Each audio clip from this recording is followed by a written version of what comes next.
আলহামদুলিল্লাহ রাব্বিল আলামিন ওয়াসসালাতু ওয়াসসালামু আলা নবিয়িনা মুহাম্মদ ওয়া আলিহি ওয়া আসহাবিহি আজমাইন, আম্মা বাদ।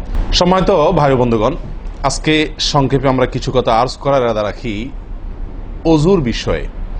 ওযুতে আমাদের যে সমস্ত ভুল ত্রুটিগুলো সচরাচর হয়ে থাকে সে বিষয়ে সামান্য কিছু কথা আরজ করার ইরাদা রাখি। ওয়া মা তাওফীক ইল্লা বিল্লাহ। আমরা সকলেই কমবেশ জানি যে ওযু বা পবিত্রতা এটা হলো সালাতের চাবি।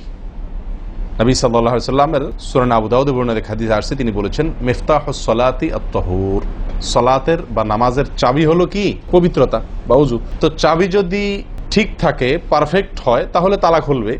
আর যদি চাবি পারফেক্ট না হয়, ঠিক না হয়, তাহলে সেক্ষেত্রে তালা খুলবে না। ওই চাবি দিয়ে আপনি ঘরে প্রবেশ করতে পারবেন না।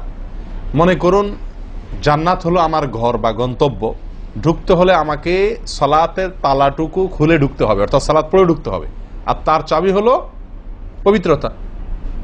তাহলে পবিত্রতা চাবি, তার তালা হলো সালাহ, আর সালাহ পড়ে আমি ঢুকতে চাচ্ছি জান্নাতে। তাহলে আমার শেষ গন্তব্যে, অর্থাৎ আমি যে জায়গাটা যেতে চাচ্ছি সেই জায়গায় জান্নাতে যেতে হলে আমার সালাত ঠিক হতে হবে, আর সালাত ঠিক হতে হলে তার চাবি ঠিক থাকতে হবে। তালা ঠিক থাকতে হলে, তালা খুলতে হলে চাবি ঠিক থাকতে হবে। সেটা হলো কি? তাহারাত বা পবিত্রতা। তো পবিত্রতার সবচাইতে কমন পবিত্রতা হলো ওযু। এই ওযুর বিষয়ে আমাদের বেশ কিছু ত্রুটি, বেশ কিছু ভুল ভ্রান্তি হয়ে থাকে। ওযুর যে ভুলগুলো হয়তো আপনিও করেন, আমরাও করছি প্রতিনিয়ত, কিন্তু জানি না।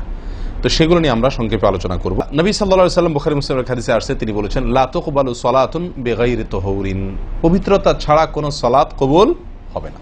কোন সালাত আল্লাহর কাছে অ্যাকসেপ্টেড, গ্রহণযোগ্য হবে না কি ছাড়া? তাহারাত ছাড়া, ওযু ছাড়া। অতএব এই ওযু এটা পূর্ণাঙ্গ হলে সালাত পূর্ণাঙ্গ হবে, সালাত পূর্ণাঙ্গ হলে জান্নাতে যাওয়া সহজ হবে ইনশাআল্লাহ। অতএব একটা আরেকটার সাথে সম্পর্ক যুক্ত বিধায় সবকিছুর আগে, সালাতেরও আগে আমাকে লক্ষ্য করা দরকার আমার ওযু বা তাহারাতটা কি হচ্ছে কিনা, ঠিকঠাক হচ্ছে। প্রিয় ভাইরা, ওযু দুই প্রকার। একটা হলো কোন রকম ওযু, আরেকটা হলো পূর্ণাঙ্গ ওযু। একটা হলো কোন রকম ওযু, আরেকটা হলো কি? পূর্ণাঙ্গ ওযু। পূর্ণাঙ্গ ওযু যেটা, এটাকে হাদিসের ভাষায় বলা হয়েছে ইসবাগুল ওযু। পূর্ণাঙ্গভাবে ওযু করা, এটাকে বলা হয়েছে ইসবাগুল ওযু, অর্থাৎ ওযুকে পরিপূর্ণভাবে করা। আরেকটা হলো যেন ভাবে কোন রকম ভাবে ওযু সেরে ফেলা। আমরা সাধারণত সারাদিন যে ওযুটা করি, সারা জীবন যে ওযুটা করে আসছি, সেটা হলো যেন তেন ওযু বেশিরভাগ লোকের। ইল্লা মান রাহিমা রাব্বি, হাতে গোনা কিছু লোক আমরা আছি যারা ইসবাগুল ওযুর যে নির্দেশ সেটা পালন করতে সক্ষম হয়েছি, অর্থাৎ ওযুটা পূর্ণাঙ্গ করতে পেরেছি। প্রিয় ভাই বন্ধুগণ, ইসবাগুল ওযু এর নির্দেশ নবী সাল্লাল্লাহু আলাইহি ওয়াসাল্লাম বিভিন্ন জায়গায় দিয়েছেন, বিভিন্ন জায়গায় বহু হাদিসে আসছে। তোমরা ওযুকে আসবিগুল ওযু, আসবিগুল ওযু, তোমরা ওযুকে পরিপূর্ণ করো, ওযুকে পূর্ণাঙ্গভাবে করো, সঠিকভাবে করো, যথাযথভাবে করো। তার মানে নবী সাল্লাল্লাহু আলাইহি ওয়াসাল্লাম জানতেন যে ওযুতে যথার্থতার খেলাফ প্রচুর পরিমাণে হয়ে থাকে, আর সেজন্য তিনি সাবধান করেছেন আসবিগুল ওযু, অর্থাৎ ওযুকে তোমরা পূর্ণাঙ্গভাবে করো, সুন্দরভাবে করো, যথার্থভাবে করো। কথা কি বুঝাতে পারছি? ওযুর বিষয়ে আমাদের গাফলতি আছে বা গাফলতি থাকার কথা, সেজন্য নবী সাল্লাল্লাহু আলাইহি ওয়াসাল্লাম আমাদেরকে বলেছেন ওযু করো, এটা না, বলেছেন আসবিগুল ওযু, অর্থাৎ আকমিলুল ওযু, ওযুকে পরিপূর্ণভাবে করো, সুন্দরভাবে করো, যথাযথভাবে করো। ওযুর যে ফজিলত, ওযুর যে ফজিলত মুসলিম বর্ণিত হাদিসে আসছে, নবী সাল্লাল্লাহু আলাইহি ওয়াসাল্লাম বলেছেন যে ব্যক্তি পরিপূর্ণভাবে ওযু করবে, পরিপূর্ণভাবে ওযু করবে, ভালোভাবে ওযু করবে, এবং ওযুর শেষে কালিমাতুশ শাহাদা যেটা আছে, আশহাদু আল্লা ইলাহা ইল্লাল্লাহু ওয়াহদাহু লা শারীকা লাহু ওয়া আশহাদু আন্না মুহাম্মাদান আবদুহু ওয়া রাসূলুহু, এই কালিমায়ে শাহাদা পাঠ করবে ওযুর শেষে, এই ব্যক্তির জন্য আল্লাহ সুবহানাহু ওয়া তাআলা জান্নাতের সমস্ত দুয়ার খুলে দিবেন। তাহলে আমরা বলতে পারি জান্নাতের 8 দুয়ারের সমস্ত দুয়ারের একটা রিমোট এখানে নবী সাল্লাল্লাহু আলাইহি ওয়াসাল্লাম আমাদেরকে বাতলে দিয়েছেন। একটি রিমোট, এই এক রিমোট টিপের সঙ্গে সঙ্গে 8 দরজা সব খুলে যাবে। সেটা হলো ওযুকে কি করা?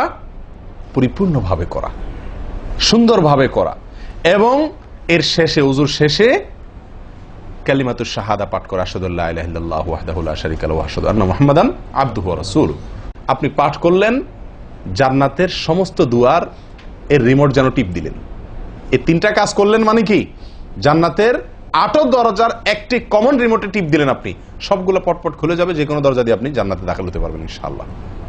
প্রিয় ভাইরা, তাহলে হাদিস থেকেও বোঝা গেল যে যে কোনো দরজা দিয়ে ঢুকতে হলে ওযুটা হইতে হবে পরিপূর্ণরূপে ওযু, ইসবাগুল ওযু। অতএব ওযু আমার পরিপূর্ণ হচ্ছে কিনা এই বিষয়টা একটু যাচাই করা দরকার, কি দরকার না? প্রিয় ভাইরা, নবী সাল্লাল্লাহু আলাইহি ওয়াসাল্লাম সূরা আবু দাউদের এক হাদিসে বলেছেন, ইন্নাহা লা তাতিম্মু সালাতু আহাদিকুম হাত্তা ইউসবিগাল ওযুআ কামা আমারাহুল্লাহ। তোমাদের কারোর সালাত ততক্ষণ পর্যন্ত পরিপূর্ণ হবে না, সালাত ততক্ষণ পর্যন্ত সুন্দর হবে না, পূর্ণাঙ্গ হবে না, সালাতে পূর্ণতা আসবে না যতক্ষণ না তোমরা ওযুকে ঠিক আল্লাহ যেভাবে করতে নির্দেশ করেছেন ওইভাবে পরিপূর্ণভাবে না করো। আল্লাহ সুবহানাহু ওয়া তাআলা যেভাবে ওযু করতে বলেছেন ওইভাবে পরিপূর্ণ রূপে ওযু না করা পর্যন্ত তোমাদের সালাত পূর্ণতা পাবে না। তাহলে সালাতের পূর্ণতা পাওয়ার জন্য ওযুটি হইতে হবে, ওযু না শুধু। আমরা জানি যে সালাতের জন্য ওযু করতে হয় না, ওযু করলেই শুধু সালাতের পূর্ণতা আসবে না, ওযুটা হইতে হবে আল্লাহ যেভাবে নির্দেশ করেছেন সেভাবে, যথাযথ উপায়ে এবং সঠিকভাবে। প্রিয় ভাইরা, এখন আসি আমরা ওযুতে কি ভুলগুলো আমাদের এমন হয় যেগুলোর কারণে আমাদের ওযুর পূর্ণতা নষ্ট হতে পারে। তার ভিতরে 1 নম্বরের ভুল হলো, যেটি আমাদের হয়ে থাকে ওযুর ক্ষেত্রে অনেকেরই, সেটা হলো বিসমিল্লাহ পাঠ না করা। ওযুর শুরুতে কি পাঠ করতে হয়? বিসমিল্লাহ। আপনি যখন হাত ধুয়ে তো ওযু শুরু করবেন, 2 হাতের কবজি 2 হাতে ওযু শুরু করবেন না, প্রথম কাজ, তার আগে আপনি কি করবেন? বিসমিল্লাহ। বিসমিল্লাহ বলে হাত ধুয়ে তারপর ওযু শুরু করবেন। বহু লোক আছি আমরা ওযুখানায় ওই গল্প করতেছি, আড্ডা মারতেছি, কথাবার্তা বলতেছি, এই বলতে বলতে ওযু শুরু করে দিছি, তাহলে বিসমিল্লাহ কখন পড়তেছি? বিসমিল্লাহটা অনেক সময় অমনোযোগিতার কারণে, অবহেলার কারণে, অন্যমনস্কতার কারণে বিসমিল্লাহটা অনেক সময় আমরা বলতে ভুলে যাই। অথচ বিসমিল্লাহ পাঠ করা ওযু শুরুতে অনেক বিশেষজ্ঞ আলেমের মতে ফরজ। অনেকে বলেন বিসমিল্লাহ পাঠ না করলে ওযুই হবে না, আপনি যদি ভুলে বাদ দেন ওযু হলো না। যদিও সংখ্যাগরিষ্ঠ ওলামাদের মতে এটা না, তাদের মতে বিসমিল্লাহ পাঠ করা এটা ওযুর সুন্নাহ। এটা হলো ওযুর কি? সুন্নাহ। এটা আপনি যদি বিসমিল্লাহ বলে যদি ওযু শুরু করেন তাহলে ওযুটার ভিতরে পূর্ণাঙ্গতা আসলো। ওযুটার ভিতরে কি আসলো? পূর্ণাঙ্গতা আসলো। ওযুটার ভিতরে ওযুটা আপনার হৃষ্টপুষ্ট হলো। এই ওযুতে ইনশাআল্লাহ আপনার সালাত পূর্ণাঙ্গ হবে, যে সালাত আপনাকে জান্নাতে নিয়ে যাবে ইনশাআল্লাহ। তাহলে ওযুর শুরুতে একটা প্রাথমিক ভুল হলো বিসমিল্লাহ ভালো করে না পাঠ করা। নবী সাল্লাল্লাহু আলাইহি ওয়াসাল্লাম বলেছেন, ইবনে মাজাহ হাদিস, লা ওযুআ লিমান লাম ইয়াযকুর ইসমাল্লাহি আলাইহি। ওই ব্যক্তির ওযু হবে না, হাদিসটি সহিহ। নবী সাল্লাল্লাহু আলাইহি ওয়াসাল্লাম বলেছেন, ওই ব্যক্তির ওযু হবে না যে ব্যক্তি ওযুর শুরুতে আল্লাহর নাম নেয় নাই, বিসমিল্লাহ বলে নাই। এখন ওযু হবে না বলা হয়েছে, এই হবে না বলতে হাদিস বিশেষজ্ঞ ওলামা ইকরাম এবং ফুকাহা ইকরাম বলেন, এখানে হবে না বলতে ওযুর ওই প্রাণ হলো না, ওযু পূর্ণাঙ্গ হলো না, ওযুটা যেভাবে হওয়া দরকার ছিল সেভাবে হলো না। কোন রকম হয়ে গেল মার্শাল হাল, সালাত আদায় হয়ে গেল, দায়িত্ব খালাস হয়ে গেল, কিন্তু এটা যেভাবে আল্লাহ সুবহানাহু ওয়া তাআলা চাচ্ছেন, নবী সাল্লাল্লাহু আলাইহি ওয়াসাল্লাম চাচ্ছেন, যেভাবে ওযুর নির্দেশ আসছে সেভাবে হলো না। যদি আমি বিসমিল্লাহ পাঠ না করি, তাহলে বোঝা গেল ওযু করার সময় আপনি কারোর সাথে কথা বলছেন, খোশ গল্প করছেন, মোবাইলে আলাপ করছেন, অন্য কোনো ব্যস্ততায় আছেন, অন্য কোনো ধ্যানে আছেন, ওই অবস্থায় হাত ধুয়ে ওযু শুরু করে দিলেন, বিসমিল্লাহ পাঠ করলেন না। এটা হলো একটা ত্রুটি। এই ত্রুটি আমাদের হয় কিনা মাঝে মধ্যে? অনেকে তো আছেন নিয়মিতই করেন না, অনেকে আছেন করেন কিন্তু ওই যে অন্য মানুষকে হয়ে গেলে হাত ধুয়ে শুরু করে দিয়েছেন আর বিসমিল্লাহ আর বলেন নাই। তাহলে আপনি যে কোনো কাজের শুরুতে বিসমিল্লাহ বললেন কি না বললেন সেটা এত বেশি গুরুত্বপূর্ণ না, যত বেশি গুরুত্বপূর্ণ ওযুর শুরুতে বিসমিল্লাহ পাঠ করা, কারণ এটার জন্য পৃথক নির্দেশ এসেছে। এমনি তো একটা কমন নির্দেশ আছে, নবী সাল্লাল্লাহু আলাইহি ওয়াসাল্লাম বলেছেন, কুল্লু আমরিন জিবারিন লাম ইউবদা বিবিসমিল্লাহ ফাহুয়া আবতার ওয়া ফি রিওয়ায়াতিন ফাহুয়া আকতা। যে কোনো গুরুত্বপূর্ণ কাজ আল্লাহর নাম দিয়ে শুরু না করলে সেটা অপূর্ণাঙ্গ থাকে, কাজটা অর্ধেক থাকে, অপূর্ণাঙ্গ থাকে, পূর্ণাঙ্গতা আসে না যে কোনো ভালো কাজ। কিন্তু ওযুর বিষয়ে নবী সাল্লাল্লাহু আলাইহি ওয়াসাল্লামের আলাদা নির্দেশ আছে, ওযু হয় না এমন কথা তিনি বলেছেন। তাহলে বোঝা গেল ওযুর শুরুতে বিসমিল্লাহ পাঠের পরে আমাদের সাবধান হতে হবে। এখন একটা সমস্যা হলো, আমরা আজকাল বেশিরভাগ লোক ওযু করি হলো টয়লেটের মধ্যে, আর টয়লেটের মধ্যে আল্লাহর নাম নেওয়া নিষেধ, ঠিক না ঠিক? টয়লেটের মধ্যে আল্লাহর নাম নেওয়া নিষেধ, জায়েজ নাই। তাহলে আমাদের ওযু যদি টয়লেটে আপনার বাথরুমের ভেতরে যে কি করি ওযু করি, তাহলে আমি বিসমিল্লাহ বলতে পারবো না, কারণ আল্লাহর নাম নেওয়া বাথরুমে নিষেধ, টয়লেটে নিষেধ। আবার বিসমিল্লাহ না বললে আমার ওযুটাও পূর্ণাঙ্গ হচ্ছে না, তাহলে আমি করবোটা কি? বলেন, সমাধানের পথ কি? কি করব? কি নিষেধাজ্ঞা অমান্য করে বিসমিল্লাহ বলবো, নাকি আপনার বিসমিল্লাহ ছেড়ে দেব? তাতে তো ওযু আবার পূর্ণাঙ্গ হবে না, দুইটাই সমস্যা না? এই জন্য উত্তম এবং সবচেয়ে ভালো হলো ওযুটা বাহির করার চেষ্টা করবেন। বেশিরভাগ জায়গাতে, সব জায়গাতে কম বেশ বাথরুম টয়লেটের ভেতরে যদি বেসিন থাকে তো বাইরেও টেপ বা বেসিনের ব্যবস্থা থাকে, থাকে না থাকে না? বিশেষ করে বাসা বাড়িতে অথবা অফিস আদালতে দেখা যায় যে ওই টয়লেটে অনেক সময় আমরা কি করে ফেলি, অজু করে ফেলি। এটা উচিত না, এটা একটা ভুল আমাদের। অজু আমরা করব বাহিরে। কেন? কারণ টয়লেটে অজু করতে গেলে আল্লাহর নাম নিতে হচ্ছে, আর আল্লাহর নাম নেওয়া নিষেধ। সেখানে আমি সেখানে আল্লাহর নাম নিতেও পারছি না, আর নাও নিতে পারছি না। যদি নেই তাহলে আল্লাহর নাম নিয়ে গুনাহ করছি টয়লেটে, আর যদি না নেই তাহলে আমার অজুটা অপূর্ণাঙ্গ থেকে যাচ্ছে। ঠিক না ঠিক? এই জন্য আমরা উত্তম হলো অজু করব কোথায়? বাইরে এসে যে কোনো টেপে। কথা কি বুঝাতে পারছি? বাইরে এসে একান্ত যদি কখনো আপনি বাধ্য হয়ে যান, বাইরে ভিড় নাই, ব্যবস্থা, সেটা ভিন্ন কথা। আর বাসা বাড়িতে যদি এরকম কোনো বাসা বাড়িতে যে বাইরে কোনো সিস্টেম নাই, আপনার নিজের বাসা না, আপনি ঠিক করতে পারতেছেন না, তো কমপক্ষে বেসিন এবং আপনার টয়লেটের কমোডের মাঝখানে কি দিব? একটা পর্দা বা ওয়াল কোনো কিছু দিয়ে নিব ইনশাআল্লাহ। কথা বুঝতে পারছি ভাই? আল্লাহ তাআলা আমাদের সকলকে এই বিষয়টি লক্ষ্য করার তৌফিক দান করেন। তাহলে ভাই আমরা বিসমিল্লাহ পাঠ করব অজু শুরুতে, লক্ষ্য করব ইনশাআল্লাহ যাতে করে অজু শুরুতে বিসমিল্লাহ পাঠে ভুল না হয়। মনে থাকবে তো ইনশাআল্লাহ? আল্লাহ আমাদের তৌফিক দান করেন। দ্বিতীয় যে ভুলটি হয় ভাই, 199 জনের বলবো, তার চেয়ে বেশি হতে পারে। হাজারের ভিতরে 10 জন মানুষের হয় কিনা আমার সন্দেহ আছে এই কাজটা সঠিকভাবে করতে পারি না। সেটা হলো অজুর সময় মেসওয়াক করা। অজুর সময় কি করা ভাই? মেসওয়াক করা। এটি এত গুরুত্বপূর্ণ সুন্নাত যে নবী সাল্লাল্লাহু আলাইহি ওয়াসাল্লাম বলেছেন, বুখারীর হাদিস, লাউলা আন আশুক্কা আলা উম্মতি লা আমারতুহুম বিসওয়াকি ইনদা কুল্লি ওযু। বুখারীর হাদিস। নবী সাল্লাল্লাহু আলাইহি ওয়াসাল্লাম বলেন, আমার উম্মতের জন্য যদি কঠিন না হতো, তাদের জন্য কষ্টের কারণ না হতো, তাহলে আমি তাদেরকে বাধ্যতামূলক করে দিতাম, ফরজ করে দিতাম কি? প্রত্যেক অজুর সময় মেসওয়াক করা। প্রত্যেক অজুর সময় মেসওয়াক করা, এটা বাধ্যতা করে দিতাম যদি তাদের কষ্টের কারণ। কারণ বাধ্যতামূলক করে দিলে তখন এটা তাদের জন্য, প্রতি ওয়াক্তে মেসওয়াক করাটা তাদের জন্য বাধ্যতামূলক হয়ে গেলে এটা ছাড়া অজু হতো না, তখন তারা বিপদে পড়ে যেত, বেশি কষ্ট হয়ে যেত। অজুতে যদি এখন মনে করেন 10টা 15টা 20টা ফরজ নবী সাল্লাল্লাহু আলাইহি ওয়াসাল্লাম ঠিক করে দিন, তাহলে 20টা 15টা 20টা 25টা ফরজ আদায় করে অজু করা একটু কষ্ট হয়ে যেত না? 5 বার দৈনিক একটু আমাদের জন্য ঝামেলা হয়ে যেত কিনা? নবী সাল্লাল্লাহু আলাইহি ওয়াসাল্লাম সেদিকে লক্ষ্য করে আমাদেরকে কি করলেন না? সহজ করে দিলেন, অর্থাৎ ফরজ করলেন না। তার মানে কি করলেন? সুন্নাহ এর অন্তর্ভুক্ত করলেন। কিন্তু তার হাদিস থেকে, তার বক্তব্য থেকে বোঝা যায় যে অজুর সময় মেসওয়াকের গুরুত্ব তার কাছে কত বেশি ছিল। নবী সাল্লাল্লাহু আলাইহি ওয়াসাল্লামের কাছে অজুর সময় মেসওয়াক করার গুরুত্ব কত বেশি ছিল সেটা এই হাদিস থেকে বোঝা যায় কি যায় না? তিনি চাইছেন আমাদেরকে অজুর সময় মেসওয়াকের নির্দেশটা বাধ্যতামূলক করতে। শুধু করেন নাই কেন? আমাদের কষ্টের দিকে লক্ষ্য করি। এই হাদিস থেকে নবী সাল্লাল্লাহু আলাইহি ওয়াসাল্লাম যে চাচ্ছেন মনে প্রাণে আমরা যেন অজুর সময় মেসওয়াক করি, এটা বোঝা যায় কি যায় না? ভাই আমরা বিশেষ করে আরবিয়ানদেরকে দেখি, স্পেশালি সৌদি আরবে আমরা যারা আছি দেখি যে সৌদিদের প্রত্যেকের পকেটে কি থাকে? মেসওয়াক থাকে, এবং তারা সারাক্ষণ মেসওয়াক করে। এটা যেমন আমার দাঁতের মাড়ির জন্য উপকারী, ন্যাচারাল আপনার রস, মেসওয়াকের রস কর যেটা আসে, বিশেষ করে তিতা জাতীয় হলে আরো বেশি ভালো হয়। এটা আমাদের দাঁতের জন্য যেমন উপকার হয়, তেমনি ভাবে দাঁতকে পরিষ্কার রাখে, দবদবা রাখে, দুর্গন্ধ দূর করে, অনেক দুনিয়াবী উপকারিতা আছে। আর এর পাশাপাশি আপনি যতবার মেসওয়াক করছেন ততবার নবী সাল্লাল্লাহু আলাইহি ওয়াসাল্লামের এই আদেশটি আপনার পালন হচ্ছে। অজুটা, বিশেষ করে অজুর সময় মেসওয়াক করলে আপনার অজুটা কি হচ্ছে?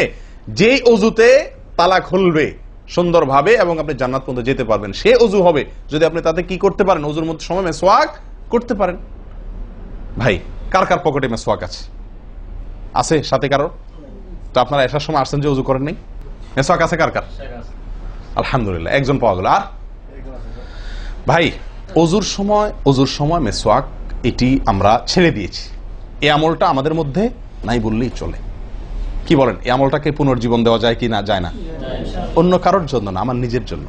আমি মেসওয়াক করব, তার উপকারিতা আমি নিজে পাবো, দুনিয়াতে পাবো, মানি ভালো থাকবে, মুখে দুর্গন্ধ দূর হবে, মুখ পরিচ্ছন্ন হবে। আখেরাতে পাবো নবী সাল্লাল্লাহু আলাইহি ওয়াসাল্লামের সুন্নাহ পালনের মাধ্যমে অজু সুন্দর হবে, অজু সুন্দর হলে সালাত ঠিক হবে, সালাত ঠিক হলে জান্নাতে যেতে পারবো। তাহলে একটা একটার সাথে সম্পর্কযুক্ত। মেসওয়াক করবো তো ইনশাআল্লাহ? একদম উঠে গেছে মেসওয়াক। অজুর সময় মেসওয়াক করতে আমাদের দেশি ভাইদেরকে দেখাই যায় না একেবারে বললে চলে। প্রিয় ভাইরা, আপনারা কি জানেন নবী সাল্লাল্লাহু আলাইহি ওয়াসাল্লামের জীবনের শেষ আমল কি ছিল? মেসওয়াক ছিল। নবী করিম সাল্লাল্লাহু আলাইহি ওয়াসাল্লামের জীবনের শেষ আমল, যে আমলের পরে আর কোনো আমলের সুযোগ পান নাই, এই আমলের পরে তিনি দুনিয়া থেকে বিদায় নিয়ে গেছেন। তার জীবনের লাস্ট আমল কি ছিল? মেসওয়াক। তিনি আয়েশা রাদিয়াল্লাহু তাআলা আনহার কোলে মাথায় রেখে শুয়েছিলেন মৃত্যুর ঠিক আগ মুহূর্তে। শরীরে আর শক্তি ছিল না মেসওয়াক চিবানোর মতো, নতুন মেসওয়াক চিবায়া ওটাকে নরম করবেন এই শক্তিটা ছিল না। আল্লাহ রাসূল সাল্লাল্লাহু আলাইহি ওয়াসাল্লাম আয়েশা রাদিয়াল্লাহু তাআলা আনহাকে দিলেন, আয়েশা মেসওয়াকটা আমাকে একটু চাবায়া দাও। তিনি চাবায়া নরম করে দিলেন, এরপর নবী সাল্লাল্লাহু আলাইহি ওয়াসাল্লাম মেসওয়াকটা করলেন। বাস, এই মেসওয়াকের পরে তার মৃত্যু এবং এই মেসওয়াকের মাঝখানে আর কোনো আমল করার সুযোগ ছিল না। ভাই, কত গুরুত্বপূর্ণ আমল বোঝা উচিত। ওজুর সময় মেসওয়াকটা উঠে গেছে, আমরা কি করবো ইনশাআল্লাহ? সবসময় মেসওয়াক পকেটে রাখবো তো ইনশাআল্লাহ? ওজুর সময় মেসওয়াক কখন করবেন, এটা নিয়ে ওলামাদের দুটি মত পাওয়া যায়। বেশিরভাগ ওলামাদের মত এবং বিশুদ্ধ মত হলো কুলি করার সময় আমরা মেসওয়াক করব। কুলি করার সময় আপনি বিসমিল্লাহ বলে হাত ধুলেন, এরপরে কুলি করলেন। মেসওয়াক করতে হবে এভাবে, সোজাসুজি, উপরে নিচে না, পাশাপাশি, ঠিক আছে? মেসওয়াক দিয়ে এভাবে আপনি খুব বেশি সময় করা দরকার না, একটা ঘষা দেন উপরের মাড়িতে, আর একটা ঘষা দেন নিচের দাঁতে, দিয়ে এবার একবার কুলি করে ফেলান, ঠিক আছে? আবার মেসওয়াক দিয়ে একটা ঘষা দেন, আবার একটা ঘষা দেন, আবার কুলি করে ফেলেন। এভাবে 3 বার মেসওয়াক করেন, 3 বার কুলি করেন, বাস সুন্নাত আদায় হয়ে গেল। কথাকে বুঝাতে পারছি? আল্লাহ তাআলা আমাদের সকলকে তৌফিক দান করেন। প্রিয় ভাইরা, তাহলে ওযুর মধ্যে আমাদের যে খুঁতগুলো আছে আমি সেগুলো ধরা দেওয়ার চেষ্টা করছি। একটা বড় খুঁত, যে খুঁত থেকে আমরা বেশিরভাগ লোকই মুক্ত নই, সেটি হলো মেসওয়াক বিহীন ওযু। লক্ষ্য করবো তো ইনশাআল্লাহ? আল্লাহ আমাদেরকে আমলের তৌফিক দান করেন। একান্ত না থাকলে আঙ্গুল দিয়ে করলেন, কিন্তু আপনি নিয়মিত আঙ্গুল দিয়ে করলেন সেটা না, মেসওয়াকই করা উচিত। ভাই, 3 নম্বর যে ভুলটা আমাদের হয়ে থাকে সেটা হলো কুলির মধ্যে। দেখেন, প্রত্যেকটা কাজেই কিন্তু আমি একটা একটা করে আপনার দেখাচ্ছি হুজুর, প্রত্যেকটা কাজে আমাদের ত্রুটিগুলো হয় কিভাবে দেখেন। কুলির সময় ভুল হয়। কি ভুল হয়? কুলিটা যেভাবে করার কথা সেভাবে আমরা করি না। হাদিসে কুলির বিষয়ে নির্দেশ এসছে, সেটাকে বলা হয়েছে মদমাদা। মদমাদা আরবি শব্দ, এটার বাংলা অর্থ হয় কুলি করা বা কুলকুচি করা বা কুলকুচা করা। এই কুলি বা কুলকুচা এটা হলো মুখের ভিতরে আপনি হাতের কষে করে পানি নিয়ে মুখে নাড়বেন, এরপরে ফেলবেন, আবার হাতে নিবেন, কিছু সময় নাড়বেন, 1 সেকেন্ড হোক 2 সেকেন্ড হোক, এরপরে ফেলবেন। এটা হলো কুলি বা কুলকুচা। আমরা বেশিরভাগ সময় এরকম করি আলহামদুলিল্লাহ। যখন ব্যস্ত থাকি, যখন হুলস্থুল থাকে, কোনো সময় কোনো কাজের তাড়া থাকে, তখন অনেক সময় আমরা কি করি? হয় কি না হয় না? মুখে নিলাম আর ঢাললাম, মুখে নিলাম আর ঢাললাম। আমি জানি না আপনাদের হয় কিনা এরকম। আমি দেখছি এরকম অনেক সময় হয়। আপনারা একমত কিনা? নিলাম মানে ব্যস্ততার কারণে, হয়তো জামাত শেষ হয়ে যাচ্ছে বা অন্য কোনো কারণ আছে, অথবা দেরিতে আসছি, তো তখন মুখের ভিতর নেওয়া আর ফেলাও, নেওয়াও আর ফেলাও, এতে কুলি হবে না। হাদিসে যে কুলির নির্দেশ আসছে সেই কুলি হবে না। এটা মুখে পানি দিলেন আর বাইর করলেন, এটাতে কুলি হইতে হলে আপনাকে মুখে পানি দিবেন, নাড়বেন। ভাই, কুলিটা কেন করতে বলা হয়েছে? মুখের ভেতরটা কি করার জন্য? পরিষ্কার করার জন্য। আপনি যদি মুখে পানি নেন আর বাইর করেন, তাহলে কি মুখ পরিষ্কার হবে? আপনাকে তো মিনিমাম 1-2 সেকেন্ড হলেও নাড়তে হবে জিনিসটা, পানিটা, তাহলে আপনার মুখটা কি হবে? পরিষ্কার বা পরিচ্ছন্ন হবে। আল্লাহ তাআলা আমাদেরকে আমলের তৌফিক দান করেন। ভাই, তাহলে কুলির ত্রুটিটা বুঝতে পারছেন তো? তাড়াহুড়া করে অনেক সময় মুখে পানি নিয়ে ফেলে দিই আমরা, এটা করা যাবে না। নাম্বার 4, নাকে পানি দেওয়া। দেখেন, একটা একটা করে দেখেন, প্রত্যেকটাতে ত্রুটি আছে। আল্লাহুল মুস্তাআন। নাকে পানি দেওয়া, নাকে পানি দেওয়ার যে নির্দেশ আসছে হাদিসে, এটাকে বলা হয় ইস্তেনশাক। ইস্তেনশাক, ইস্তেনশাক আরবি ব্যাকরণ অনুযায়ী এটা বাবে ইস্তিফআলের মাসদার বা ক্রিয়ামূল, যেটার মধ্যে এক্সট্রা ভাবে টানা, আকর্ষণ করার অর্থ যার মর্মের ভিতরে আছে। তো ইস্তেনশাক শব্দের মূল অর্থ হলো পানি টানা, নাকে পানি টানা। আমরা নাকে পানি টানি না, দেইও না। ধান খেতে পানি দেওয়া হয়, আর লাল শাকের খেতে পানি ছিটানো হয়, ঠিক না? ঠিক। লাল শাক বা মূলার শাকের খেতে পানি ছিটানো হয়, আর ধান খাত, বেশিরভাগ ইরি ধান ইত্যাদি এই সমস্ত ধান খেতে পানি দেওয়া হয়। তাহলে দেওয়া আর ছিটানো বেশ কম আছে কি নাই? একটা হলো দেওয়া, একটা হলো ছিটানো, আর একটা হলো টানা। টানা হলো এ ক্লাসের অজুতে নাকে পানি টানবেন, বি ক্লাসের অজুতে নাকে পানি দিবেন, থার্ড ক্লাসের অজুতে নাকে পানি ছিটাবেন। আমি কি বুঝতে পারছি? তো আমরা বেশিরভাগ লোক থার্ড ক্লাসের অজু, সারা জীবন থার্ড ক্লাসের অজু করি। আপনি থার্ড ক্লাসের অজু করে আপনি জান্নাতে যাবেন? ফার্স্ট ক্লাসে থাকেও তো যাইতে কঠিন হয়ে যায়। আপনি থার্ড ক্লাসের অজু করে কিভাবে আপনি সালাতের খুলবেন, তালা খুলবেন, কিভাবে আপনি জান্নাতে যাবেন? অতএব ভাই, এই নাকে পানি দেওয়ার বিষয়ে সাবধান থাকতে হবে। দেখুন, নিয়ম হলো আপনি হাতের কোষে পানি নিয়ে নাকে ধরলেন, নাকে ধরে হালকা কি করবেন, টান দিবেন, হালকা টান দিবেন, হালকা টান, কারণ একটু জোরে টান হয়ে গেলে সেটা কি হয়ে যাবে, নাকের তালুতে উঠবে, আপনার কষ্টের কারণ হবে। শরীয়ত আপনাকে কষ্ট দিতে চায় না, শরীয়ত আপনাকে কষ্ট দিতে চায় না, আল্লাহ সুবহানাহু ওয়া তাআলা চান না আমরা কোনো কষ্টে নিপতিত হই। অতএব আমি এমন জোরে টান দেবো না যে নাকের তালুতে উঠে, কিন্তু হালকা একটু টান দেবো যাতে করে অন্তত সামান্য একটু ভেতরে পানিটা যায়। নাকে পানি দেওয়ার উদ্দেশ্য আর কুলি করার উদ্দেশ্য এক। নাকে পানি দেওয়ার উদ্দেশ্য হলো নাকের ভেতরের যে ময়লাগুলা, ধারে কাছে যে ময়লাগুলো আছে, এগুলো যেন পরিষ্কার হয়ে যায়, আল্লাহর দরবারে দাঁড়াবো পরিচ্ছন্ন হয়ে, পবিত্র হয়ে। হ্যাঁ, এই জন্য নাকে পানি দেওয়ার নির্দেশ আছে। এখন আপনি যদি নাকে পানি কোষ নিয়ে ধরে একটু হালকা টান দেন, তাহলে ভিতরে কিছুটা পানি যাবে কি যাবে না, এটা আপনাকে করতে হবে। নাম্বার 2, এটা যদি আপনি করতে কষ্ট হয়, টান দিলে, আপনি আস্তে টান দিলেও উপরে উঠে যায়, তো দরকার নেই। তাহলে আপনি কি করেন, নাকে পানি দেন। নাকে পানি কিভাবে দিবেন, নাকটাকে অন্তত পানির মধ্যে কি করে রাখেন, চুবাই রাখেন, 1 সেকেন্ড চুবাই রাখেন, কিছু দূর পানি যাবে কিনা, আমি কি বুঝাতে পারছি? আমরা অনেকে বিশেষ করে আমি দেখছি ওযু করার সময় নাকে পানি ছিটান। কিভাবে পানি ছিটান, ওই যে কষে করে পানি নিয়ে, লক্ষ্য করছেন আপনারা, এভাবে নিয়ে এরকম মারে পানিটা, এরকম মারলে সেটা কি হলো, ছিটানো হলো। হাদিসে যে ইস্তেনশাকের কথা বলা হয়েছে সেটা হলো না। আপনি সারা জীবন ওযু করলেন, অথচ আপনার কখনো নাকে পানি দেওয়ার সুন্নাহটি আদায় হলো না, সারা জীবন আজীবন আপনার ওযুটি হয়ে গেল সুন্নাহ ছাড়া। আমি কি বুঝাতে পারছি? অতি প্রিয় ভাই বন্ধুগণ, এই বিষয়টা খুব লক্ষ্য রাখতে হবে যে নাকে পানি দেওয়ার ক্ষেত্রে আমাদের ত্রুটি হয়, পানিটা ভেতরে যায় না, অনেক সময় আমরা ছিটা দেই, বা অনেক সময় দিলেও কোন রকম দিয়েই ছেড়ে দিই। দিয়ে ছেড়ে দিলে তো হবে না, আপনার ভেতরে অন্তত যতদূর সম্ভব ততদূর পানিটা, এই নরম অংশটা তত নিতে হবে, আপনি উপরে উঠানোর দরকার নেই। আমি কি বুঝাতে পারছি? এটা একটা ত্রুটি হয় ওযুর ক্ষেত্রে। দেখুন ওযুটা পূর্ণাঙ্গভাবে কি হচ্ছে না, কত ভাবে দেখেন। প্রিয় ভাইরা, এটা গেল একটা ভুল ইস্তেনশাকের বিষয়। এই বিষয়ে নবী সাল্লাল্লাহু আলাইহি ওয়াসাল্লাম একটা আলাদা নির্দেশ আছে দেখেন, যাতে আমরা নাকে পানি দেওয়াটা ভালোভাবে করি। উনি হয়তো জানতেন বা দেখছেন যে মানুষ নাকে পানি দেওয়াতে গাফলতি করে, ত্রুটি করে, ওই যে ছিটাছিটির কাজ করে। তিনি বলেছেন সহিহ বুখারীর হাদিস, না আফওয়ান আবু দাউদের হাদিস, নবী সাল্লাল্লাহু আলাইহি ওয়াসাল্লাম বলেছেন আসবিগিল ওযুআ, ওই একই কথা, তোমরা ওযুকে পরিপূর্ণভাবে করো, ওয়াখাল্লিল আসাবি' ওয়া বালিগ ফিল ইস্তিনশাক ইল্লা আন তাকুনা সাইমান। নাকে পানি দেওয়ার সময় খুব ভালোভাবে নাকে পানি দিবা তোমরা। যদি তুমি রোজাদার হও তাহলে ভিন্ন কথা, তাহলে খুব বেশি ভালো করে নাকে পানি দিতে যেও না, কারণ তখন পানি উপরের দিকে উঠে গলা হয়ে তোমার পেটে যেতে পারে, রোজা ভঙ্গ হতে পারে। আমি কি বুঝাতে পারছি? তাহলে আপনি নাকে পানি দিবেন, কিন্তু আপনি কি করবেন না, রোজাদার হলে তখন শুধুমাত্র ভালোভাবে নাকে পানি দিতে পারবেন না, আর এছাড়া অন্য সময় কি করবেন, নাকে পানি দেওয়ার ক্ষেত্রে ভালোভাবে দিতে বলা হয়েছে। ভালোভাবে দেওয়ার মানে কি, ছিটাইলে হবে, কোন রকম দিলে হবে, টান দিবেন, না পারলে অন্তত যতটুকু সম্ভব নাক চুবায়া আপনি ভেতরে পানিটা কিছু দূর হলেও নেওয়ার চেষ্টা করবেন। লক্ষ্য রাখবেন তো ইনশাআল্লাহ। আল্লাহ আমাদেরকে সকলকে আমলের তৌফিক দান করেন। প্রিয় ভাইয়েরা, তাহলে নবী সাল্লাল্লাহু আলাইহি ওয়াসাল্লামের নির্দেশ আছে আলাদা, যে তোমরা নাকে পানি দেওয়ার ব্যাপারে কি করবে, ভালোভাবে নাকে পানি দিবে। আল্লাহ আমাদেরকে আমলের তৌফিক দান করেন। আরেকটি ভুল ভাই, নাকে পানি দেওয়া একটা আমল, নাক ঝাড়া আরেকটা আমল।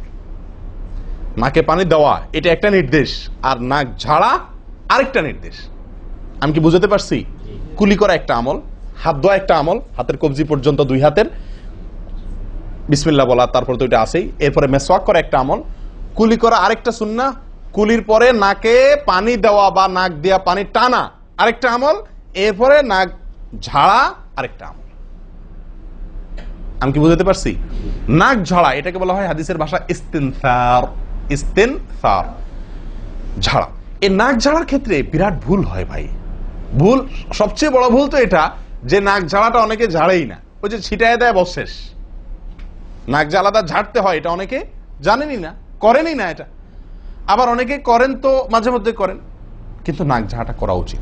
যতবার নাক দিয়ে টান দিলেন না, এরপরে হালকা আঙ্গুল দিয়ে চাপ দিয়ে আপনি ওইটাকে প্রেসার দিয়ে নাকটা পরিষ্কার করবেন। কথা কি বুঝাতে পারছি? আবার নাকে পানি দিলেন, আবার পরিষ্কার করলেন, আবার নাকে পানি দিলেন, আবার পরিষ্কার করবেন।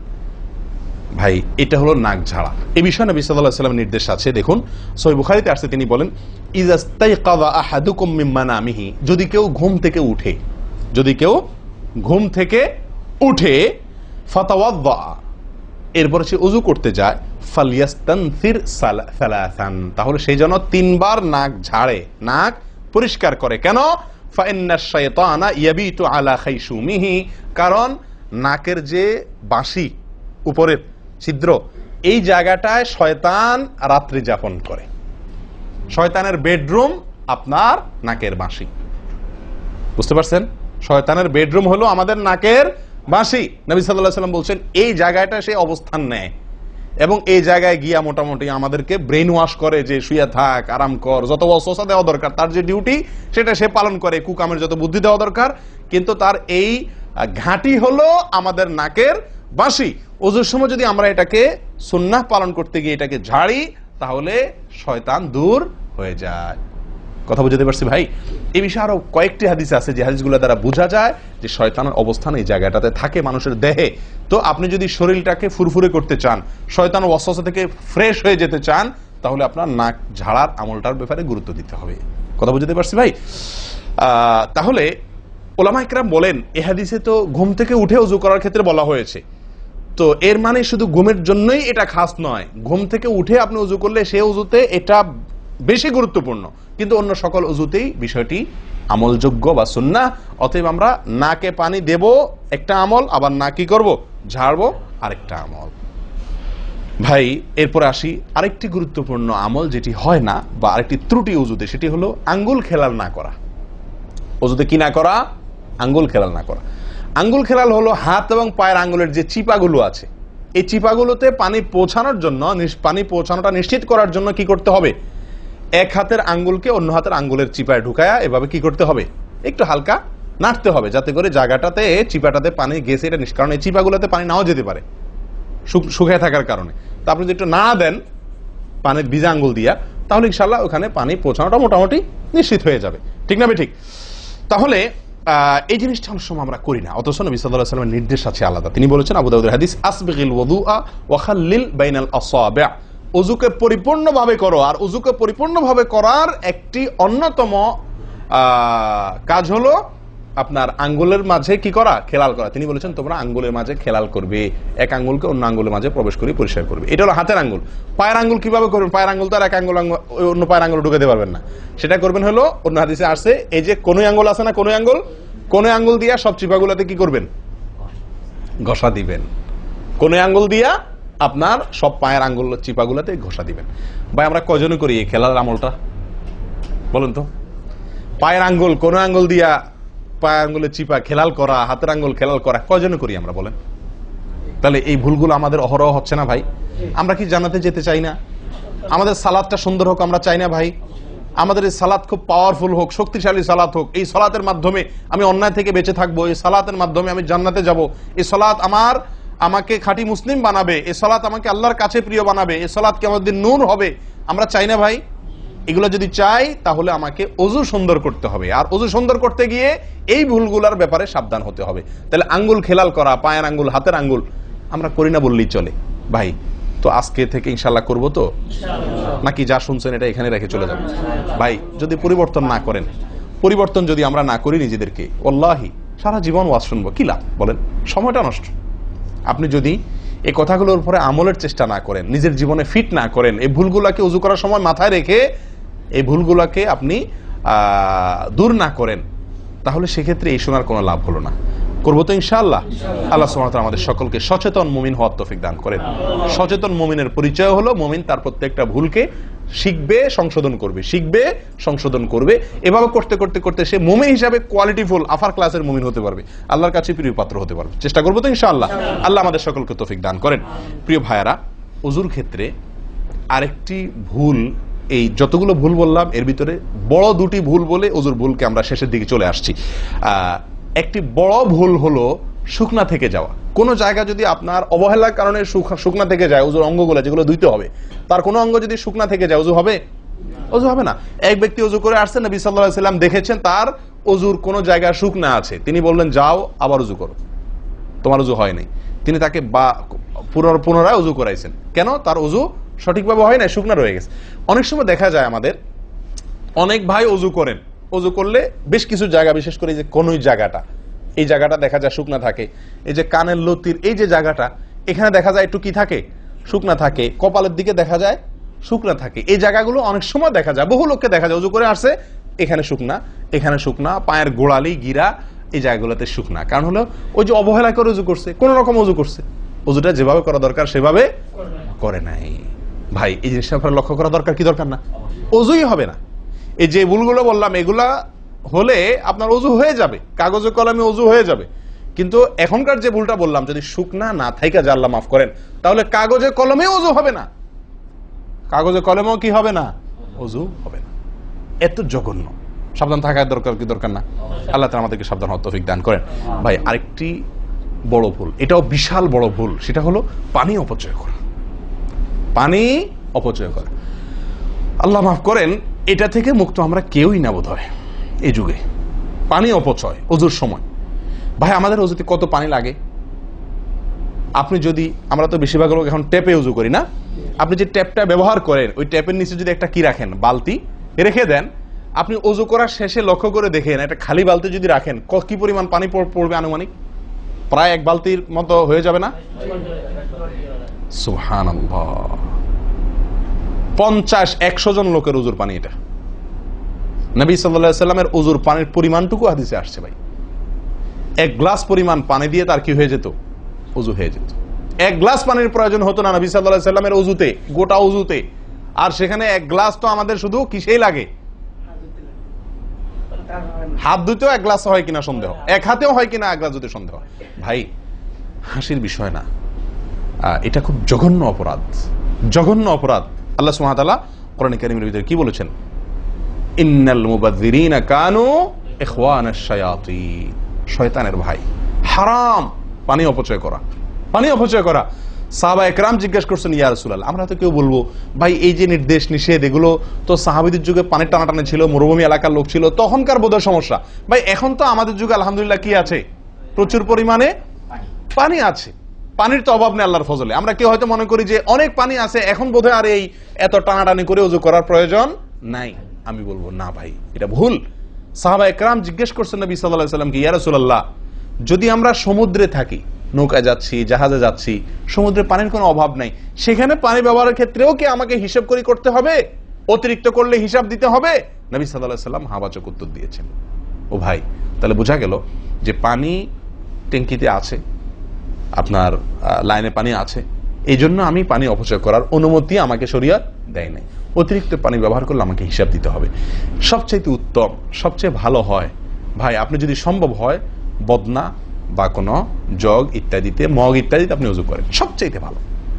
টেপের মধ্যেই বেসিনে একটা মগ রেখে দিলেন, ওইটা দিয়া ঢেলে ঢেলে আপনি ওযু করেন, তাহলে পানি অপচয় হওয়ার সম্ভাবনা সবচাইতে কম। ট্যাপ ছেড়ে দিয়ে যে আমরা ওযু করি, আমরা যেভাবে ওযু করার কথা বলছি, এই যে মেসওয়াক করতে হবে, এরপরে কুলি করতে হবে, নাকে পানি দিতে হবে, আবার নাক ঝাড়তে হবে, এই কাজগুলো করতে একটা গ্যাপ হয় না, গ্যাপ। এই গ্যাপের সময় যদি আপনি টেপে ওযু করতেই হয়, তাহলে গ্যাপের সময় টেপ বন্ধ করতে হবে। আমি কি বুঝতে পারছি? গ্যাপের সময় টেপ বন্ধ করে এরপর আপনি মেসওয়াক করেন, টেপ বন্ধ করে এরপর আপনি নাক ঝাড়েন। আপনি টেপের পানি পড়তেছে, এদিকে আপনি অন্য কাজ করতেছেন, তাহলে এটা অপচয়ের গুনাহ হয়ে যায়। ভাই আমি ওযু করছি ইবাদত করার জন্য, ওযু করছি আল্লাহ সুবহানাহু ওয়া তাআলাকে সন্তুষ্ট করার জন্য, আবার কাজ যেটা করতেছি ওযুর মধ্যে পানি অপচয় করে, সেটা হলো শয়তানের ভাইয়ের কাজ, শয়তানের কাজ। তাহলে শয়তানের কাজ করে আল্লাহকে খুশি করা যাবে ভাই? এই ওযুতে আল্লাহকে খুশি করা যাবে? এই ওযুতে আল্লাহ সন্তুষ্ট হবেন? ওযু করলে নবী সাল্লাল্লাহু আলাইহি ওয়াসাল্লাম বলেছেন, দিনে 5 বার ওযু করলে, একটা মানুষ 5 বার গোসল করলে যেরকম তার শরীরে ময়লা থাকে না, একটা মানুষ দিনে 5 বার 5 ওয়াক্ত সালাতের জন্য ওযু করলে ওই লোকের অন্তরে বা ওই লোকের ভিতরে গুনাহ থাকে না, আল্লাহ তাকে গুনাহ থেকে পরিচ্ছন্ন করে দেন, পবিত্র করে দেন, ধুয়ে পরিষ্কার করে দেন 5 বার ওযু করার মাধ্যমে। ও ভাই, ওযু আমাকে পরিষ্কার করে দিবে, আমাকে পবিত্র করে দিবে, আমাকে পরিচ্ছন্ন করে দিবে, আমাকে সাফ করে দিবে। কখন? যদি ওযুটা আমি সুন্দরভাবে করি। আমার ওযুতে যদি এত বড় ভুল হয় যে পানি অপচয় করে আমি হারামে লিপ্ত হই, গুনাহে লিপ্ত হই, তাহলে আমার সে ওযু আমাকে পরিচ্ছন্ন করবে না, পবিত্র করবে না, সুন্দর করবে না, আল্লাহকে সন্তুষ্ট করা যাবে না। প্রিয় ভাইরা, আমি আবারও বলছি, এই ভুল থেকে আমরা কেউ মুক্ত নই। আল্লাহ মাফ করুক, ইল্লা মান রাহিমা রব্বি, হাতে গোনা 2-1 ছাড়া আমরা কেউ মুক্ত নই ভাই। ওযু করার সময় পানি অপচয়, আজকে টেপের যে কালচার, এই টেপ ছেড়ে আমাদের ওযু করা, এটা জঘন্য একটি ভুল। যদি টেপটা আমি ছেড়ে রাখি, হ্যাঁ আপনি ওযু করছেন, বন্ধ করে নিচ্ছেন, আবার দরকার হচ্ছে চালাচ্ছেন, এটা হলে ঠিক আছে। আপনি যদি এটা করতে যান পাবলিক অজুখানাতে হয়তো পিছন থেকে কেউ আপনাকে তাড়া মারবে, আরে ভাই তাড়াতাড়ি করেন, দেরি করতেছেন। মারুক ভাই তাড়া, সে তাড়া মারুক, কিন্তু আপনার অজুটা কি করতে হবে? আপনাকে কোয়ালিটিফুল অজু করতে হবে। আল্লাহ তাআলা আমাদেরকে সে অজু করার তৌফিক দান করেন। অজুর ক্ষেত্রে আরেকটা ভুল হলো ভাই, চাপাচাপি করে অজু করা, অজু ধরে রাখা, চাপাচাপি করে অজু ধরে রাখা। এই ভুলটা প্রচুর পরিমাণ হয়, বিশেষ করে শীতের দিনে। গরমের দিনে আলহামদুলিল্লাহ ওয়াজ করার দরকার হয় না, মনে না মানে অজু দরকার না হলে অজু করি আমরা, ঠিক আছে না, বিশেষ করে মরুভূমি এলাকাতে, গরমের জায়গাতে। কিন্তু শীতের দিন আসলে সুবহানাল্লাহ, আসরের অজুতে চেষ্টা করি টেনে টুনে এসা পর্যন্ত নিয়ে যাওয়ার জন্য, ঠিক না ঠিক? একটা চেষ্টা থাকে যে আসরের অজুতে মাগরিব গেছে, যেহেতু পেশাবের বেগ আছে, বায়ুর বেগ আছে, বাথরুমের বেগ আছে, তো একটু চাইপা চুপা যদি ধরে রাখতে পারে, এসাটা হয়ে গেলে এসা বড় তারা উজু করা লাগলো না, খালাস, উজু করাতে বেঁচে গেলাম ঠান্ডার দিনে, ঠিক না ঠিক? এই অলসতাটা আমরা অনেকে করি কি করি না? এটা উচিত না। উজুর ক্ষেত্রে এটা একটা বড় ভুল। প্রথম কথা হলো, আপনি যদি পেশাবের বেগ থাকে, বায়ুর বেগ থাকে, আপনি সালাতে দাঁড়ালে সালাতে মনোযোগ সেভাবে হবে না। সালাতে যেরকম মনোযোগ দরকার, আল্লাহর সঙ্গে আপনার যেটা মানে বান্দার সঙ্গে গোলামের যে একটা বিনয় প্রকাশের ব্যাপার আছে, সেটা হবে না যদি আপনার কি থাকে, অজুর মধ্যে ওই প্রেসার থাকে, পেশাব বা পায়খানার বেগ থাকে। ভাই মানুষ যে কোনো কাজেই, ভালো কাজ মনোযোগ দিয়ে করতে হলে পেশাব পায়খানার বেগ থাকলে করা যায়? তাহলে আপনার সালাতের ভিতরে খুশু খুশু কিভাবে আসবে? আপনার সালাত, যে সালাত আপনাকে সফলতা এনে দিবে, যে সালাত আপনাকে জান্নাত পর্যন্ত নিয়ে যাবে, সেই সালাতের জন্য তো খুশু খুশু দরকার, আপনার মনোযোগ দরকার, আপনার স্থিরতা দরকার। স্থিরতা তো আসবে না যদি আপনার মন থাকে টয়লেটে। আপনি আছেন মসজিদে, দেহ আছে মসজিদে, মনটা আছে টয়লেটে, তাহলে তো এই সালাত পূর্ণাঙ্গ হবে না। এই জন্য ভাই চাপা চাপি করে অজু ধরে রাখা, এটা অজুর ক্ষেত্রে আরেকটা বড় ভুল, এটা করা যাবে না। যারা চাপাচাপি করে অজু ধরে না রেখে অজু ছুটতেছে, ছেড়ে দেয়, এরপরে যা উজু করে আসে, এদের জন্য বিশাল বড় পুরস্কার আছে, বিশাল বড় পুরস্কার, একটি নয়, তিনটি পুরস্কার। নবী সাল্লাল্লাহু আলাইহি ওয়াসাল্লাম বলছেন, মুসলিমের হাদিস, আলা আদুল্লুকুম মা ইয়ামহুল্লাহু বিহিল খাতায়া ওয়া ইয়ারফাউ বিহিদ দারাজাত। নবী সাল্লাল্লাহু আলাইহি ওয়াসাল্লাম বলেন যে, আমি কি তোমাদেরকে বলে দিব না যে কোন আমলটি মানুষকে তার ভুল ত্রুটিগুলো আল্লাহ তাআলা মাফ করে দেন এবং আল্লাহর কাছে তার মর্যাদা, গ্রেড বাড়তে থাকে, ইমানদার হিসাবে তার গ্রেড বাড়ে এবং আল্লাহ ভুল ত্রুটি মাফ করেন। কোন আমলের মাধ্যমে? তোমাদের কি বলে দিব না? সাহাবা ইকরাম বললেন, বালা ইয়া রাসূলুল্লাহ, হ্যাঁ ইয়া রাসূলুল্লাহ, আপনি বলে দিন। তখন নবী সাল্লাল্লাহু আলাইহি ওয়াসাল্লাম বললেন, ইসবাগুল উযুই আলাল মাকারে, ইসবাগুল উযুই আলাল মাকারে। প্রথম আমল, অপছন্দ, কষ্ট, ঠান্ডা, শীত, অথবা পানির অভাব, কিনা বুঝু করতে হইতেছে, যে কোনো কষ্টকে উপেক্ষা করে, কষ্টকে সহ্য করে যে ব্যক্তি অজু করে, অজু আটকায় রাখে না, এই ব্যক্তি, তাকে আল্লাহ সুবহানাহু ওয়া তাআলা তার গুনাহ যেমন মাফ করবেন, তার মর্যাদাও আল্লাহ তাআলা বৃদ্ধি করে দিবেন। তাহলে বোঝা গেল, সাধারণ অজু এটার চাইতে আপনি যদি অজুকে কি করেন, আপনি যদি অজুকে, কষ্টকে উপেক্ষা করে অজু করেন, চাপাচাপি করে অজু ধরে না রাখেন, ছেড়ে দেন, আবার অজু করে আসেন, ফ্রেশ হয়ে আসেন, নামাজটা পড়েন, তাহলে ইনশাআল্লাহ আপনি দুটি পুরস্কার আল্লাহ তাআলার কাছ থেকে পাচ্ছেন। এক হলো গুনাহ মাফ, আর একটা হলো মর্যাদা বৃদ্ধি। আল্লাহ তাআলা আমাদের সকলকে অজুর ভুল ত্রুটিগুলোকে কভার করে, এগুলো থেকে পরিচ্ছন্ন থেকে, এই ভুলগুলো থেকে মুক্ত থেকে আল্লাহ তাআলা আমাদের সকলকে অজু করার তৌফিক দান করেন। অজু ভঙ্গের কারণের ব্যাপারে কয়েকটা আমাদের ভুল ধারণা আছে। যেমন অনেকে মনে করেন যে সিগারেট খাইলে, বিড়ি খাইলে অজু যায়। অনেকে প্রশ্ন করেন, বিড়ি খাইলে, সিগারেট খাইলে অজু যায় কিনা? কি বলেন আপনারা, কি বলেন, অজু যায়? বিড়ি সিগারেট খাইলে? আপনাদের এখানে যায় অজু? না, আমাদের এখানে যায় না, আমাদের এখানে অজু যায় না ভাই। বিড়ি বা সিগারেট খাইলে অজু যাবে না। অজু যাওয়ার সাথে বিড়ি বা সিগারেটের সম্পর্ক না, ধূমপানের সাথে অজু যাওয়ার সম্পর্ক না। তাহলে আপনারা কেউ বলবেন, তাহলে হুজুর, তাহলে তো বিষয়টা তাহলে বোঝা গেল ধূমপানটা তাহলে এত বড় কিছু না। আপনি যেরকম সোজা করে দিলেন যে ধূমপান করলে কি যাবে না, অজু যাবে না। আমরা তো জানতাম এটা মারাত্মক কোনো বড় অপরাধ, এটা করলে অজু যাবে, আপনি বলতেছেন অজু যাবে না, তাহলে তো বোধহয় এটা ছোট অপরাধ। না ভাই, অজু যাবে না তো, আমল যাবে, ঈমান যাবে।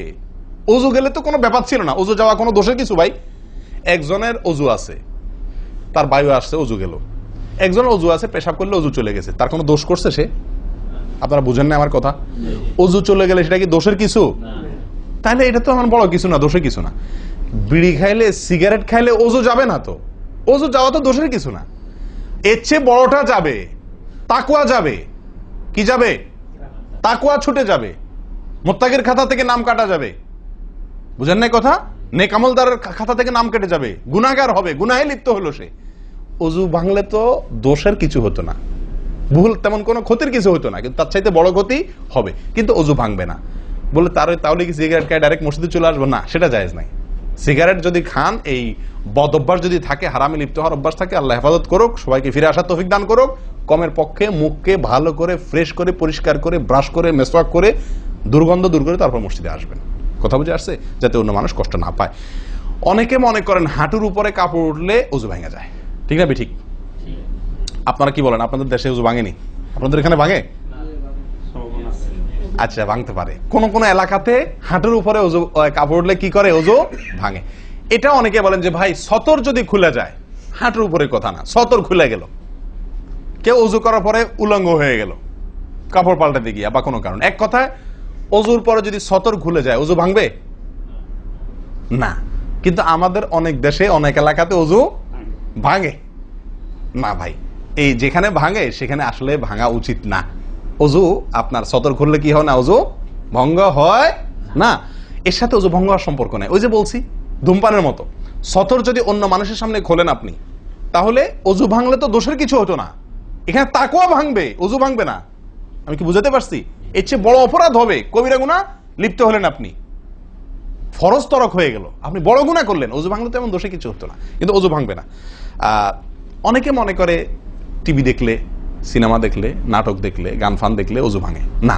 এটার সাথেও কি নাই? অজু ভাঙার সম্পর্ক নাই। অজু ভাঙার সম্পর্ক নির্দিষ্ট কিছু কাজে, পেশাব করলেন, পায়খানা করলেন, বায়ু ছাড়লেন, ঘুমাইলেন, অজু ভাঙে এগুলাতে। কিন্তু আপনি সিনেমা দেখলেন, খারাপ কিছু দেখলেন, এই দেখলেই আপনার কি হবে না? অজু ভাঙবে না। হ্যাঁ, একটা কথা ঠিক যে আপনি এই যে কাজগুলোর কথা বললাম, আপনি সিগারেট খাইলেন, আপনি আল্লাহ মাফ করেন কোন হারামে লিপ্ত হলেন, আপনি সতর খুললেন মানুষের সামনে, আপনি সিনেমা দেখলেন, টিভিতে খারাপ হারাম কিছু দেখলেন, তাহলে কি করতে হবে? অজু করা উত্তম। অজু করা, এগুলা করার পরে বিনা অজুতে নামাজ না পড়ে অজু করে নামাজ পড়া উত্তম। কেন? কারণ অজু করলে আল্লাহ সুবহানাহু ওয়া তাআলা কি করেন? গুনাহ খাতা মাফ করে দেন। তাহলে আপনি যে অপরাধ করলেন সেটা মাফ করে নামাজে আসলেন ফ্রেশ হইয়া, ওটা ভালো। কিন্তু অজু ভেঙে যাবে এরকম না। মহিলারা বাচ্চাদেরকে দুধ দিলে অনেকে মনে করেন কি হয়? অজু ভাঙে। আসলে কি না, বাচ্চাদেরকে দুধ খাওয়ালে কি হবে না? অজু ভাঙবে না। কথা বুঝাতে পারছি? এরকম কিছু ভুল ধারণাও আছে। যাই হোক, অজুতে যে ভুলগুলো হয়ে থাকে আমি আবার বলে দিচ্ছি এক নজরে। এক, আপনার বিসমিল্লাহ না বলা, শুরুতে বিসমিল্লাহ ভুলে যাওয়া বা না বলা, এটা ভুল। আরেকটা হলো মেসওয়াক না করা, কুলি করার সময় মেসওয়াক না করা, এটা কমন ভুল হয়ে গেছে। 3 নম্বর হলো কুলিটা সুন্দরভাবে না করা, পানিতে মুখে পানি কোষ করে নিয়ে এরপরে কিছু সময় মুখের ভিতরে করে নাড়াতে হবে। না নাড়ানো, এটা আরেকটা ভুল। নিয়ে ফেলে দিলাম তাড়াহুড়া করে, এটা আরেকটা ভুল। 4 নম্বর হলো আপনার নাকে পানি ছিটাই আমরা, এটা আরেকটা ভুল। ছিটানো যাবে না নাকে পানি টানতে হবে অথবা পানি দিতে হবে, কিন্তু পানি কি করা যাবে না? ছিটানো যাবে না, ছিটানোটা আরেকটা ভুল। 5 নম্বর হলো আপনার নাক ঝাড়া। নাকে পানি দেওয়ার পরে কি করতে হয়? নাক ঝাড়তে হয়। আবার দেখেন ডানে বামে লোকজন দেখে ঝাড়েন, বিশেষ করে উজুখানাতে যদি করেন উল্টাপাল্টা আপনার নাক ঝাড়া, মার খায়েন না। তখন আমার কথা বলেন না, আমার যে মৌলভী সাহেবের ওয়াজ শুনে আমি মার খাইছি। দেখেন নাক ঝাড়ার সময় দেখে শোনা, আশপাশে দেখে নিজের নিয়ন্ত্রণে রেখে নাক ঝাড়বেন, কিন্তু ঝাড়তে হবে। ঝাড়াটা একটা সুন্নাহ আমল, এটি বিলুপ্ত হওয়ার পথে। 6 নম্বর হলো ভাই আঙ্গুল খেলাল করা। কি করা? আঙ্গুল খেলাল করা। এটা উঠে গেছে। পায়ের আঙ্গুল খেলাল করতে হবে, কোন আঙ্গুল দিয়ে হাদিসে আসছে, আর হাতের আঙ্গুল এগুলা দিয়া, কারণ এগুলাতে জাহান্নামের আগুন প্রবেশ করবে যদি এগুলো শুকনা থাকে, সালাত হবে না।